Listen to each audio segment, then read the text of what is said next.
నమస్కారం. రేపు జరుగుతున్న సార్వత్రిక ఎన్నికల్లో భాగంగా ఆర్యవైశ్య సమావేశం అనేది ఏర్పాటు చేయడం జరిగింది. ఆ సమావేశానికి ఆర్యవైశ్యులందరూ కూడా తరలి రావాలని చెప్పి మా యొక్క విన్నపం. ఎందుకనంటే మన యొక్క ఆర్యవైశ్యుల తాలూకు ఉనికిని రాజకీయ పార్టీలు గుర్తించడం లేదు.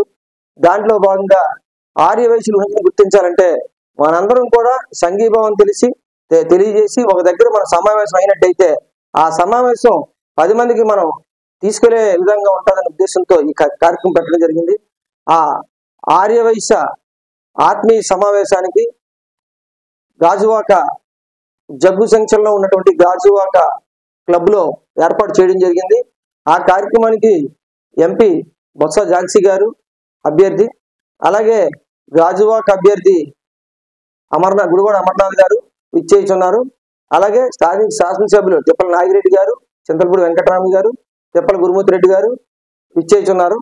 తప్పనిసరిగా మన ఆర్యవైశ్యులు అందరూ కూడా సంఘీభావం తెలియజేసిన అవసరం ఉంది. ఎందుకంటే రాబోయే కాలంలో మనలో ఎవరైనా కార్పొరేటర్లు కానీ, లేదంటే నామినేటెడ్ పోస్టులు కానీ, లేదంటే మన ఆర్యవైశ్యుల యొక్క సమస్యని వాళ్ళ ద్వారా మనం చేసుకోవాలనే ఉద్దేశంతో రాబోయే కాలంలో మన ఆర్యవైశ్యుల ఉనికిని కూడా తద్వారా ఈ యొక్క మీటింగ్ ద్వారా మీ అందరూ తెలియజేయాలనే ఉద్దేశంతో అక్కడ ఏర్పాటు చేయడం జరిగింది.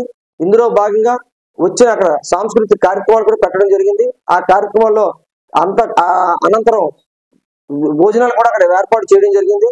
అందరూ గాజువాక పరిధిలో ఉన్నటువంటి అగరంపూడి నుంచి గాజువాక, నాతయ్యపాలెం, పెదగంటేడ, వడ్లపూడి, తర్వాత నడుపూరు, మొత్తం ప్రాంతంలో ఉన్నటువంటి drivers colony, Appanna colony, Akkireddipalem, Pedaganta, ఇలాగ మొత్తం గాజువాక నియోజకవర్గ పరిధిలో ఉన్నటువంటి ఆర్యవైశ్య సంఘాలు కానీ, ఆర్యవైశ్య సభ్యులు కానీ, క్లబ్స్ లో ఉన్నటువంటి నాయకులు కానీ, ప్రతి ఒక్క నాయకులు కూడా ఈ సమావేశానికి హాజరవ్వాలని చెప్పి మీ అందరికీ చేతులెత్తి పేరు పేరున ధన్యవాదాలు తెలియజేస్తున్నాం.